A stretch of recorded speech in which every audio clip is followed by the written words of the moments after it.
Hello, everyone. Thank you for joining session number 10, Don't Be Sued, Copyright and Open Materials in the Classroom from Jean Ann Dunning, College of Desert. Let me share a few logistics items before we start. We're using automated Zoom captions during the live event, and we will edit the recording transcripts before we share them with you to be more accurate. At the bottom of the Zoom window, you will see a closed caption button. So if you would like to use this feature, select closed caption, then choose show subtitle, view full transcript, and change the subtitle setting. Also, please pose your questions using the chat function that we will moderate and discuss with our panelists. Toward the end of the hour, we'll share how we can continue the conversation online and share some additional resources to support your teaching.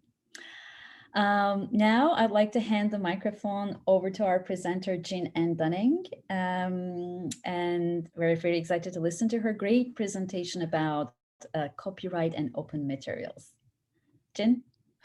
Thank you so much, Lita. Hello, everybody, and thank you so much for joining me today in my presentation titled Don't Be Sued, which I know is a little dramatic, but I was trying to get people's attention. So just some housekeeping things before we start. First, I'm a bit of a talker, and like a lot of people, when I get to a subject that I'm really passionate about, I tend to talk a lot, and I am pretty sure, though I've been trying my best to cut down this presentation, which is a longer presentation, that I'm going to go over time. However, this is what I'm going to do. I'm going to stop myself at, let's say, 2:40. Is that fair, Lita? Yes, yeah. 2:40. I'm going to do a hard stop at 2:40, which means that there might be parts of my presentation that I don't get to. However, I'm going to be sending everybody who wants one, and I'm going to put my email address right now in the chat. And I'm going to put it again there at the end of the chat as well, a copy of my presentation if you'd like it, so that you can look at it and look at the chart as well. Second, and of course, you're always welcome to email me if you have any questions. But second, I will say this: if you have a copyright question while in the midst of this presentation, please don't hesitate to send it. However, and this is something that I tell a lot of people, please send it in private message to me, especially if it's something that could get you into legal trouble, because what I always tell people is, to reduce liability, you don't want to put your potential culpability into something that is discoverable by other people, which could be email, right? Or in these chats that are being recorded. So please feel free to message it to me privately, and I will read it out because it is most likely a question that a lot of people want to ask, and I'll read it out as an anonymous question. All right, so let's get started. Why are we here? So we're at an equity conference, right? So why am I here talking to you about copyright and Creative Commons? Well, we're here because there is, and I'm sure this is something that I'm preaching to the choir about, so to speak. Traditional textbooks are unaffordable for many students. We know this. This is an open secret, right? The rate of inflation for textbooks has increased 3 times. It's 3 times the rate of inflation, more than college tuition, more in some areas than hospital costs and hospital bills. It is untenable for some of our students, and it has affected the academic dreams and hopes of our students. This shocked me when I first ran across it. A pretty recent survey of 12,000 community college students for Institution of College Access and Success found that 1 out of 4 California community college students have dropped out of 1 or more classes due to the cost of the textbook. And and for those who do purchase it, they have to make huge sacrifices.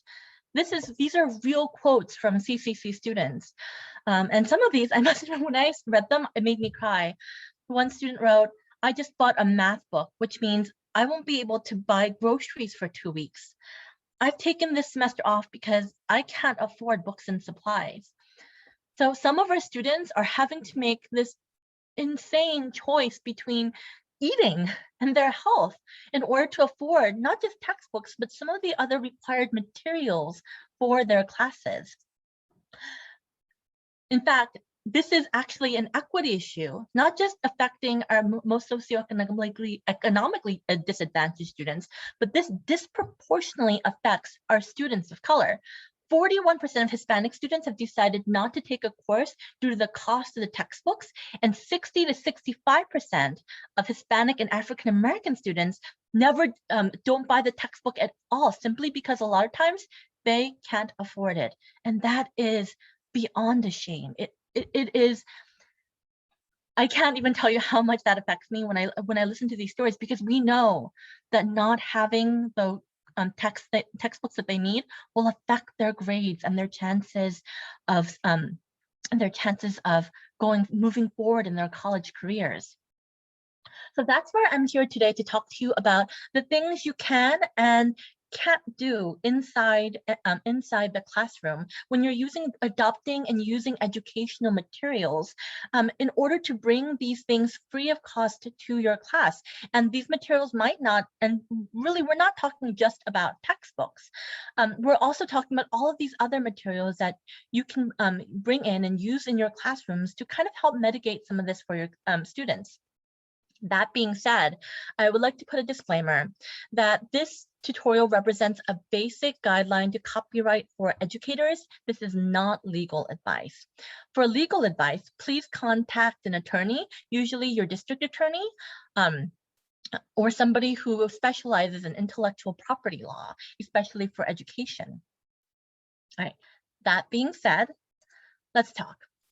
So the title of my presentation, somebody once asked me, because I've done this presentation a lot, Jen, can I actually be sued for this? Because there's a misperception or misconception among a lot of faculty that you can't be sued if you're an educational institution or a faculty member who's adopting educational materials for the classroom. And the truth is, actually, yes, you can be sued. So here's two pretty recent examples. One, Marco Verch recently settled out of court with Columbia University for what's speculated to be quite a bit of money for the institution's use of a single photograph on Twitter. My favorite example, though maybe I shouldn't say favorite, I should say egregious. The Houston Independent School District staff repeatedly violate Dinah Studies company. A federal jury recently said that the Houston Independent School District owed Dinah Study, who create a lot of things, including study guides, $9.2 million for copyright violations. And these are all pretty recent, yeah. So yes, you can be sued. And by the way, they also go after individual faculty all the time. You just really don't hear about it, because most of the time what they do is they'll send, it used to be cease and desist letters. Now though, people like Netflix and other companies who've had their materials infringed and know about it will send faculty sometimes just a bill saying, hey, by the way, you owe $1,000, and not just Netflix, but photographers and other creators who've found them will just send you a bill. And usually because they are guilty of copyright violations, individuals and small places will just pay, because it's usually not a huge amount, but this happens kind of all the time and it's not really talked about. So what is copyright? Copyright is a type of legal protection automatically given to specific fixed, in other ways saved in some way, types of work that contain original or highly transformative creative content. And this could include everything from literary works to computer code. So as long as it's fixed in some way, it's automatically given copyright protection. If you created or own the rights to a work, you can do almost anything you want with it, right? And that's something that you have a basic right to, because as a creator, you should be able to hold the rights to profit from it or do anything you want with it, right? Well, what if you're not the copyright holder? And that's where another thing comes in. So before we go to that though, this is another good question I get. How long does copyright last? I'm not, just so you guys know, because due to the shortness of time, I'm not going to go into this in depth, but I'll say this: it's actually a long time, a lot longer than people think. And depending on a lot of factors, it can actually change. Copyright and intellectual property is one of the most, I think, complex areas of law, because now, to be fair, there aren't a lot of areas of law where it's black and white, but copyright in particular has a lot of gray areas. So just because something is old doesn't mean that it's in the public domain or that it isn't under copyright anymore. It can really depend on a lot of different factors. However, copyright does not mean exclusive rights, which means that you as educators, even if something is copyrighted, do have the right to use things under certain conditions. One of them is the in-classroom use exemption, or I call it the in-classroom use exemption, because when I first started talking about the classroom use exemption, people were a little bit confused, and I'll explain a little bit why. The Teach Act, and of course, fair use. My apologies. I was coughing a little bit. Okay. So what is the classroom use exemption? So a brief overview is this. The classroom use exemption, which I like to say is the in-classroom use exemption, because it really only applies when you're face-to-face in a physical classroom. And it gives faculty and students at nonprofit institutions the ability to perform or display lawful versions of copyrighted works in a face-to-face classroom. So what does that mean?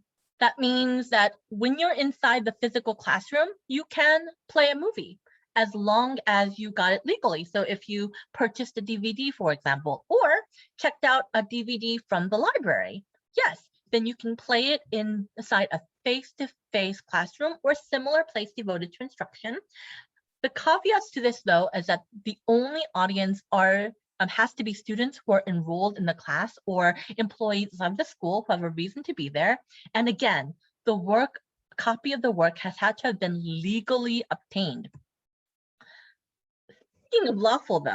Speaking of lawfully obtained, due to their end user licensing agreements, the showing of Netflix, Hulu, and most other streaming services are not allowed, with minor exceptions.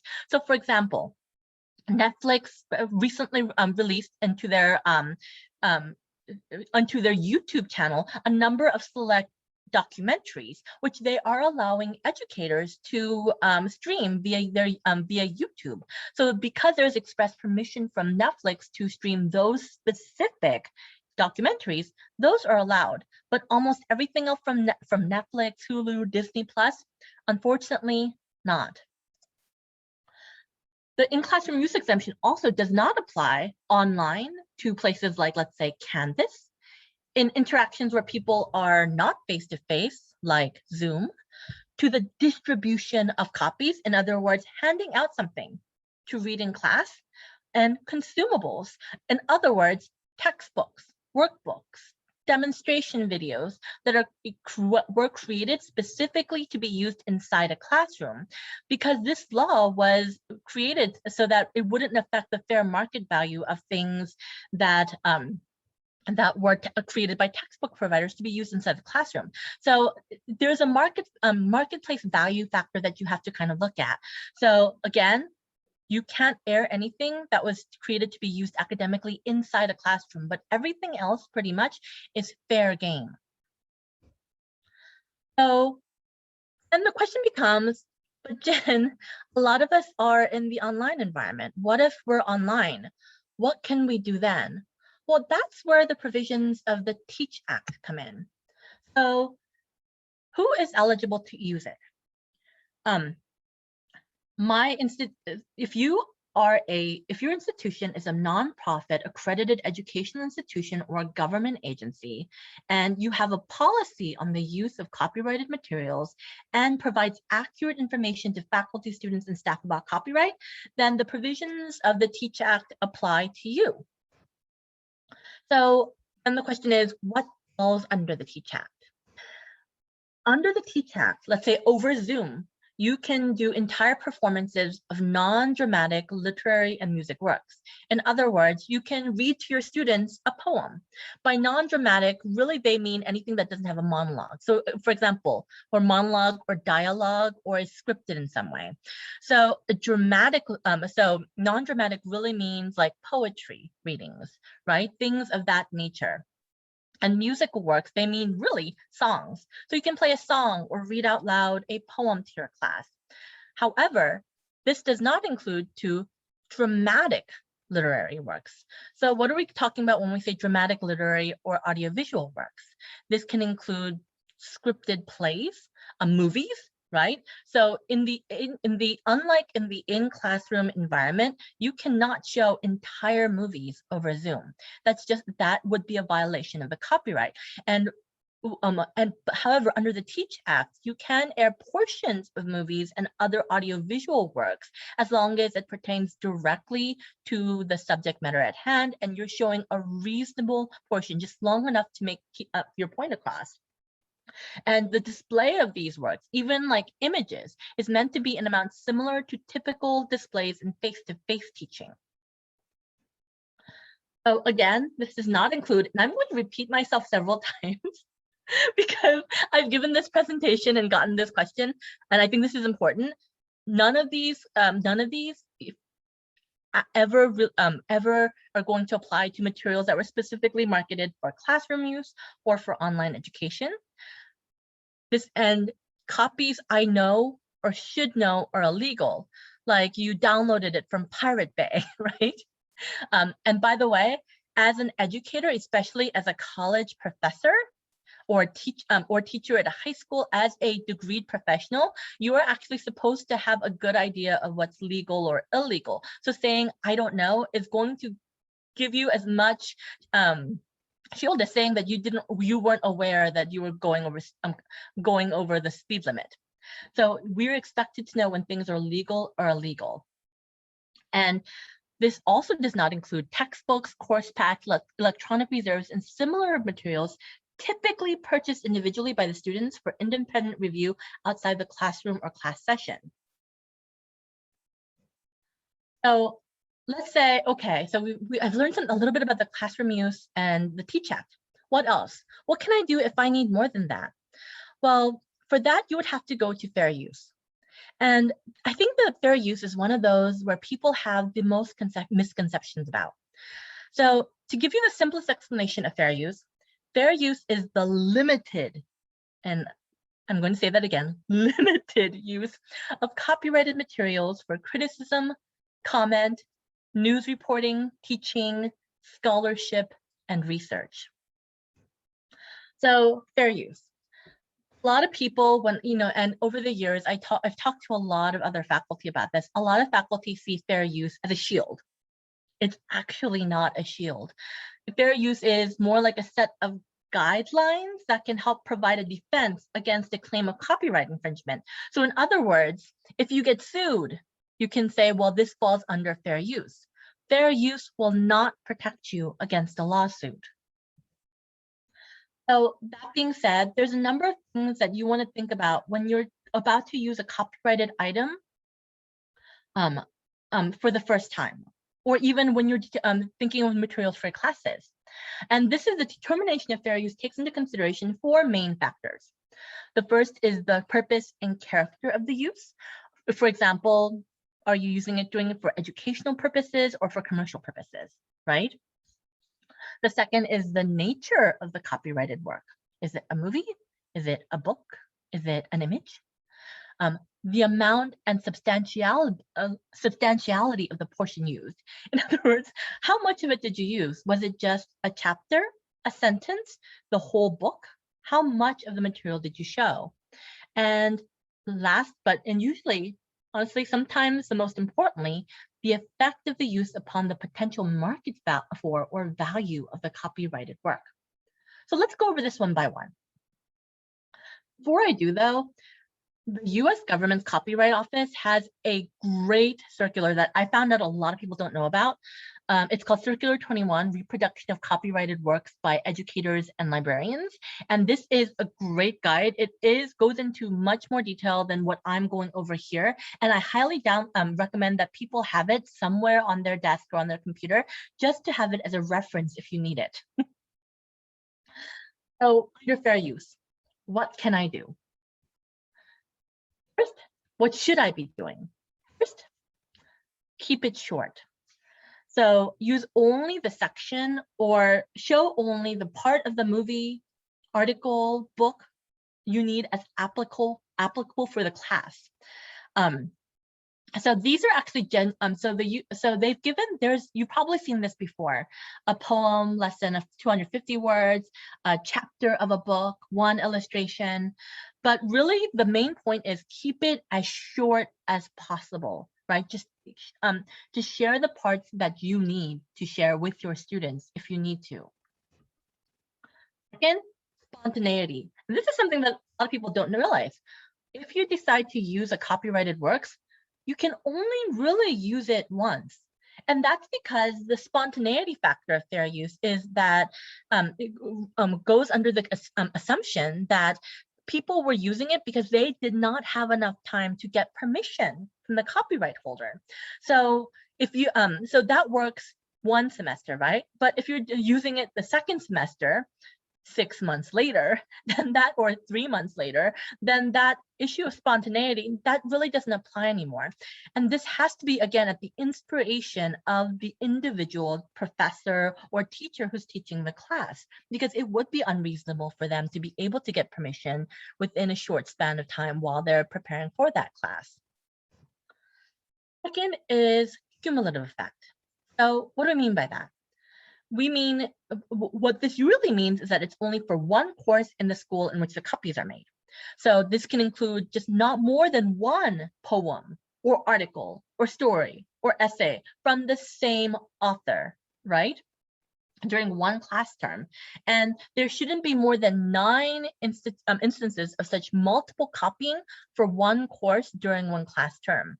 Now, again, these are guidelines to play it safe. These are not hard and fast rules. However, these are usually the recommendations given to try to, again, mitigate a little bit your liability if you decide to go forward and print out copyrighted material to your students. And this is the other one that a lot of people don't know. A notice of copyright is supposed to be affixed to each copy. So let's say that you take an article that you thought was great, right? And either pass it out or put it on Canvas. It's only a page. Well, even then, make sure that the copyright for that journal is somewhere visible on the copy. And that's one of those factors of fair use, because you're supposed to give credit to the original author or the person who holds the copyright to this work who might not be the author. So caveats for fair use. One, fair use does not apply to all consumables. I know, and this is the 4th time I'm saying it. Fair use doesn't apply to textbooks or workbooks or answer sheets or anything else created for specific use inside a classroom, because that would affect the market value of a work that was intended to be purchased and used inside a classroom. So even if you have a great workbook and you only want your students to do one assignment from it, and you don't want them to pay like an obscene amount, unfortunately, we can't make copies of that. And another thing, copying must be done at the choice of faculty and not department heads or administrators. Why? To give you a good idea, if it's done, mainly this is really to protect not yourself from liability, but your school. So let me give you a good idea. So remember that example I gave of Houston Independent School District? They were sued by $9.2 million because they could prove, and they did this because, again, guys, remember, your emails, especially for those of us who work in public institutions, are transparent and discoverable by anybody.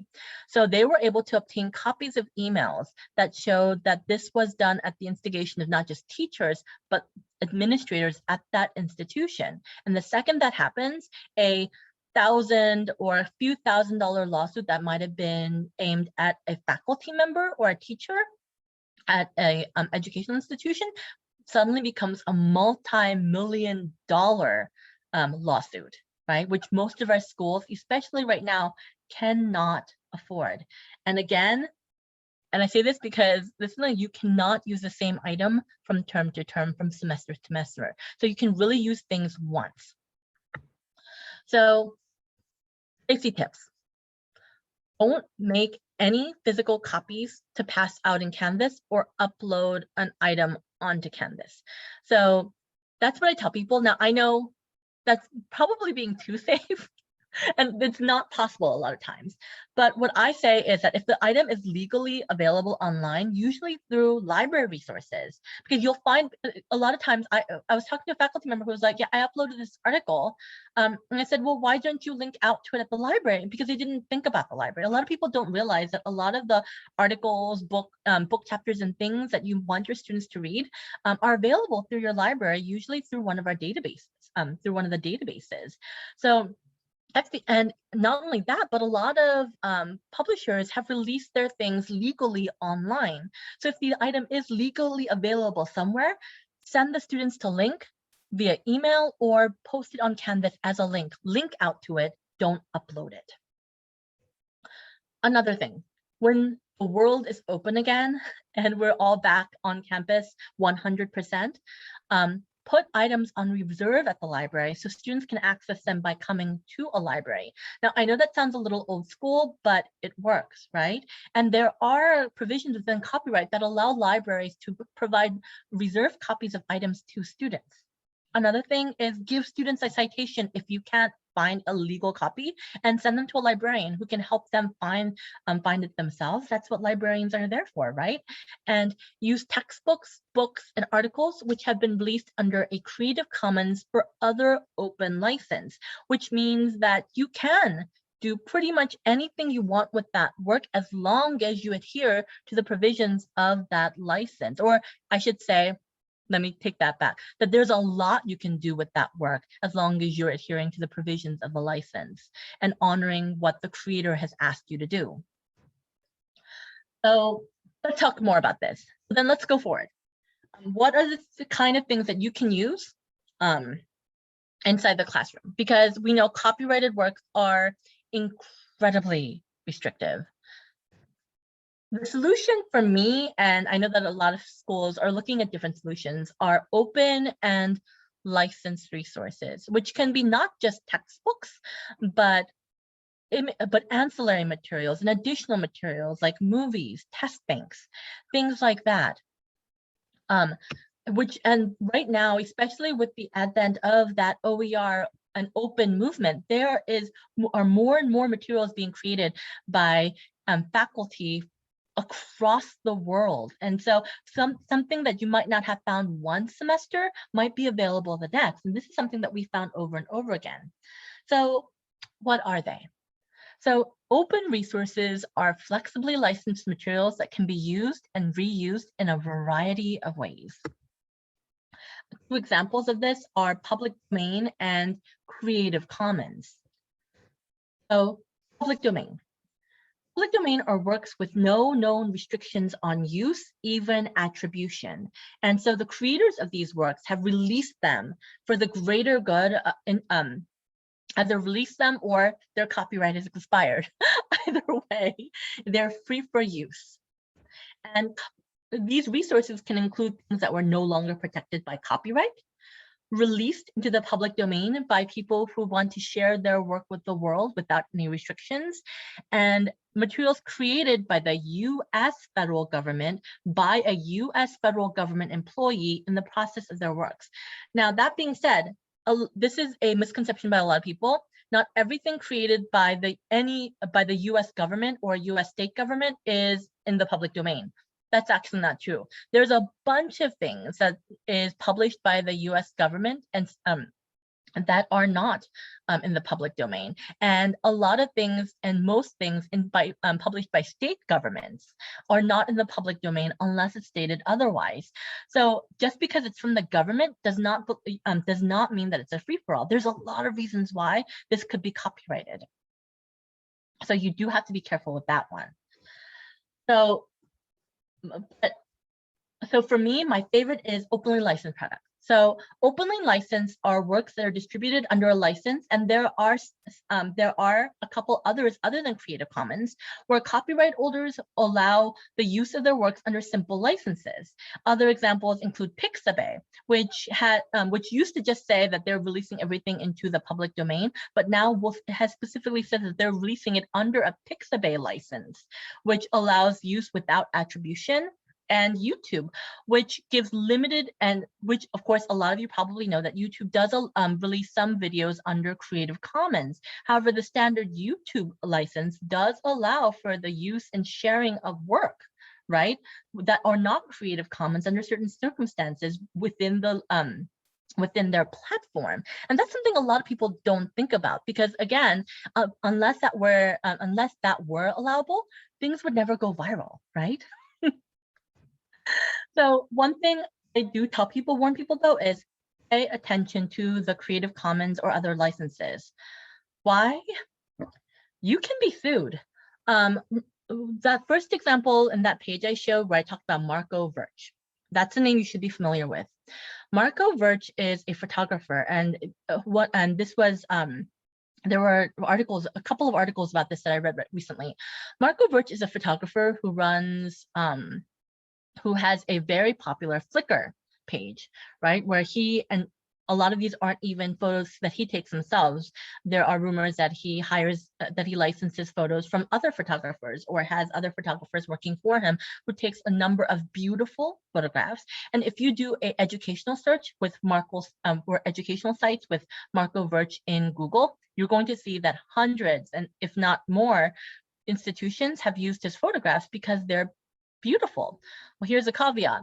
What Marco Verch has been doing is that if there's any instances where the institution or organization has made even small, and I mean small, errors within the attribution, he is going after them. So that's how he went after Columbia University and other things. So I really don't like being negative about Creative Commons licenses, because 99.9% of the things that you find on Creative Commons, they're wonderful. They've been released by people like myself. I have released a lot of my images and other works under Creative Commons as an amateur photographer because I want to share them with the world, and I'd love it if they were used by other educators. But you do have to pay attention to the Creative Commons licenses, because misuse of them can get you sued. So another thing that I think that the great resource that a lot of people don't ever tap into is the library resources. So library resources aren't just articles or the databases. When I mention library resources, they think in terms of physical books and maybe some articles through the databases. However, I've been surprised and for some of you guys, you might be thinking, well, Dajin, but honestly, I've been surprised at how many faculty just didn't realize the type of resources that their library has. So through their databases, your library might have, for example, an ebook database like ProQuest eBook Central or EBSCO Host eBooks, which has hundreds of thousands of textbooks and ebooks for your students to use with multi-user licenses that you can send them a chapter to, or even embed the link to in your Canvas for your students to use for free. And not just that, but they might have a movie database, such as Films on Demand, Canopy, where licenses have already been purchased so that faculty can show or stream. Licenses have been purchased with public display rights within the classroom so that faculty can show them to their students in the online environment, including Zoom in its entirety. The library might have an image database, such as ArtStore, which already comes with licensing that would allow you to find images without having to worry too much about getting sued by somebody like Marco Verch. Musical scores, music, audio, and so much more. And most of these databases, in fact, a lot of these databases include licenses, especially for audiovisual works, that allow use inside the physical and virtual classroom. So I'm going to leave you with this thought. And oh my gosh, I did it, guys. I'm very proud of myself. I actually cut out a ton of material out of this PowerPoint in a desperate effort to make sure that I didn't go too over. So I'm very proud of myself that I ended in time because I cut off like half the slides. So, but one thing I want you to think about is this. So if you're looking for ancillary sources, not just textbooks, although I say, you know, this is an equity issue. I encourage, if you haven't done so, to look at adopting an open education resource textbook, because honestly, these not only save our students money, but it can save, it can allow them, and I know a lot of times we talk about it as saving students money, but really it means that a student will go with food, right? Be able to pay their rent, maybe run an AC once in a while during the summer, which is super important to us here in the desert. And if you need help, your local librarian, or for those of you guys in the California Community College system, you most likely have an ASCCC OER liaison who can help you navigate through the different OER quagmires. And heck, if you're really having a hard time and you can't reach anybody in your institution, then you know what? You can contact me. Again, this is my email. I'm putting it in the chat again. And please feel free to contact me if you have any questions. I'm always happy to help and talk to some of my colleagues from across the country. And honestly, I can't promise I'll respond right away, but I will respond to everybody if you just need help. So I'm just now going to read a couple of questions. So do you want me to help you, Jen? I'll be happy to read a few questions for you. Sure, a lot of them. Okay. Yeah, first of all, thank you so much for this great presentation, Jen. And I see people are clapping their hands in the participant list. That's amazing. And that's so informative. But at the same time, there were some parts, like I said, wow, like, you know, there a lot we don't know, right? These are great reminders, especially these days when we are just getting images and materials from different sources, right? Thank you so much. So I would like to start with the last question. So will the slides be available at a later date? Yes, so this is what I'll do. You can email me and I'll give you a copy of my slides as well as a copy of the chart I'm creating. It's not quite done. I wanted to make sure that the accessibility factor was there before I send it out into the world, but I'll send you a copy if you just email me and say you want one. And let's see, so let me go ahead and, because I know we're running out of time, let me just read a few questions. Sure. So can you tell me more about the 10% rule? I thought it was a 10% of a book, like a chapter, thus a chapter, but then someone suggested it was 10% of the chapter or the poem in the song.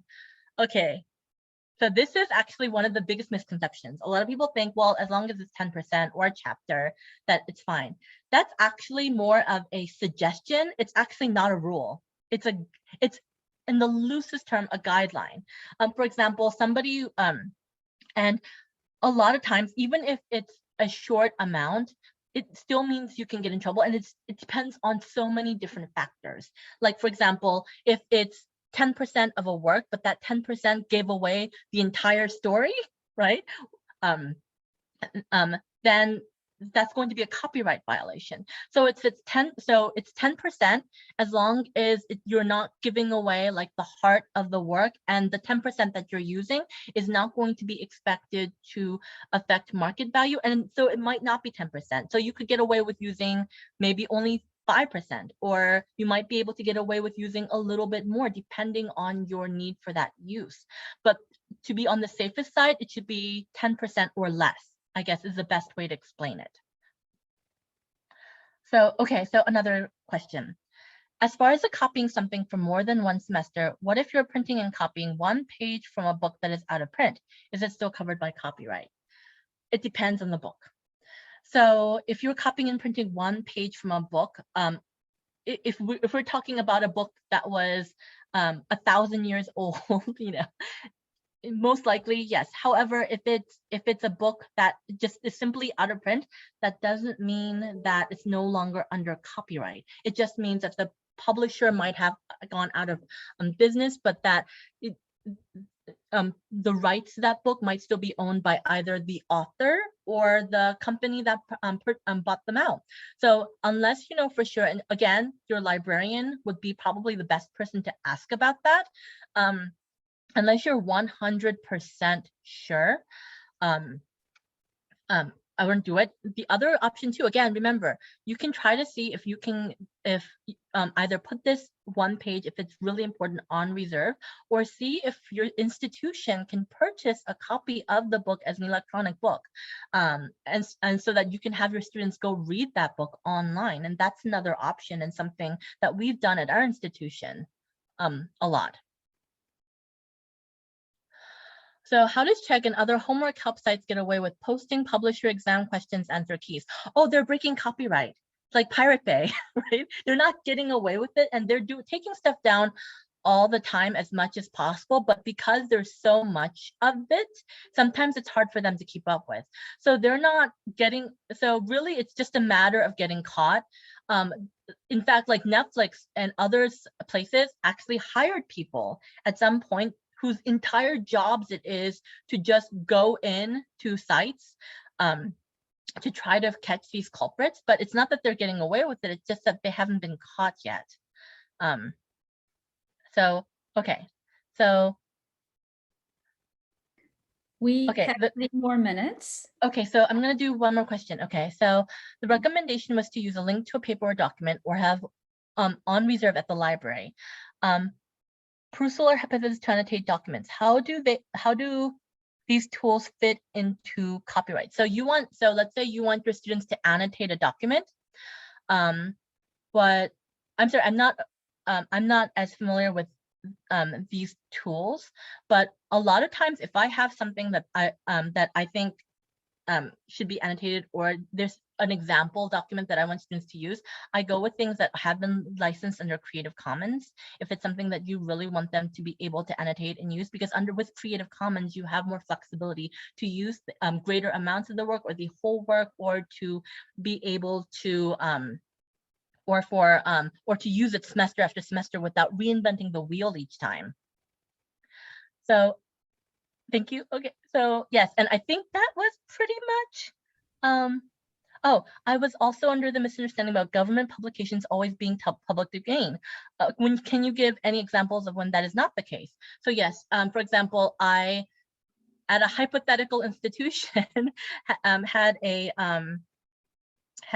administration of justice, let's say an administration of justice faculty member created their own site and posted up tons of pictures of police from around the country, from things that they grabbed through state and government websites, through state websites of police members, because they thought these were in the public domain. They're not. Most of these are copyrighted, and the way you can usually tell is like state government stuff.